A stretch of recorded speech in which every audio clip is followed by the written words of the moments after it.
Wegener's granulomatosis, also known as granulomatosis with polyangiitis. Does that sound confusing? If so, don't worry. Just remember it as GPA.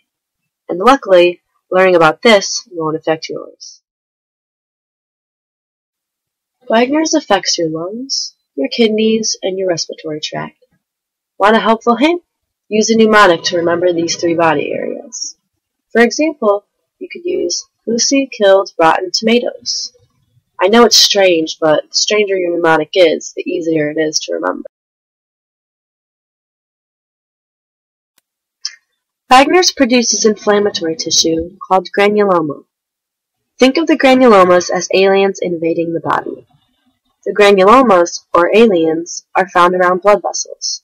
So think of the blood vessels as ropes. The aliens need to be able to maneuver around the body somehow, so they use the ropes to slide from organ to organ. They do this so much that it creates wear and tear on the blood vessels, or ropes. The wear and tear on the blood vessels inflames them, which makes it hard for blood to pass through the vessels to the organs. The restriction of blood flow to the organs, in turn, causes organ damage. Nobody knows what causes Wegener's, but the disease isn't contagious. So basically, if you have a so-called alien invasion going on inside your body, that doesn't mean the guy next to you will. But Wegener's is actually a very serious disease. Without treatment, Wegener's can be fatal, most commonly from kidney failure. But with early diagnosis and treatment, patients can lead to a full recovery. When people have Wegener's, they generally experience a fatigued feeling, a constant runny nose, cough, ear infections, nosebleeds, and chest pain.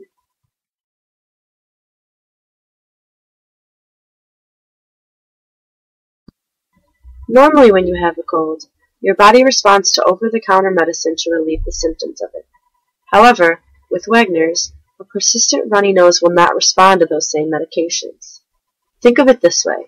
The aliens don't eat the medicine you feed to your body, so it doesn't stop them from moving around and damaging blood vessels.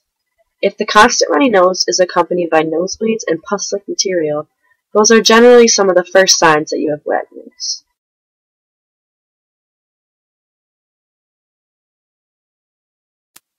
This disease worsens rapidly, and getting treatment right away is crucial to survival and recovery.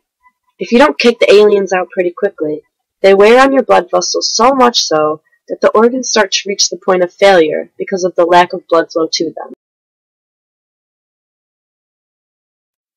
Wegener's is treated with a variety of powerful drugs that have been shown to be life-saving. Medications that suppress the immune system make up the most important aspects of treatment. To remember this, think of the original problem Wegener's poses. The body is being invaded by granuloma, or aliens.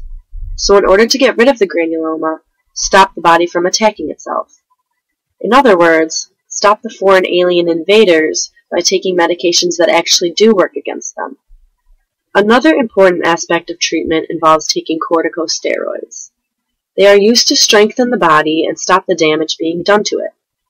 Once the disease is turned off, since there really is no complete cure, the steroid can be reduced and eventually stopped. Patients aren't usually considered to begin the process of dosage lowering until at least a year or 2 has passed.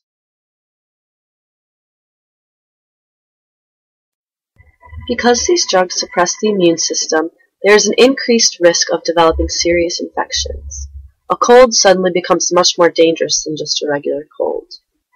People with Wegener's need to take special precautions not to get sick.